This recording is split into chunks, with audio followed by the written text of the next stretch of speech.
كنت جالس مرة من المرات مع رجل الأعمال إبراهيم الشمراني من كبار رجال الأعمال في جدة، وجلسة حبية وكان يفصفص ويشرب شاهي ويقول لي مهند تدري اليوم الصبح خسرت والله العظيم 300,000.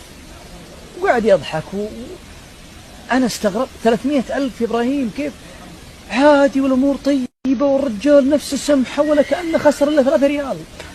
قلت له إبراهيم وش سبب الرزق والغنى اللي أنت فيه والرضا العظيم هذا؟ قال والله يا مهند هي 3 أمور إذا الإنسان ركز عليها الله بيعطيه كل شيء. قلت له إيش؟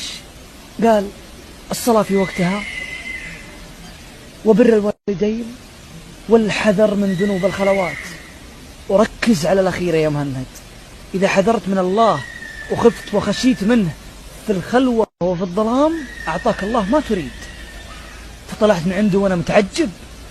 النقطة اللي ما نركز عليها هي أهم نقطة في الرزق.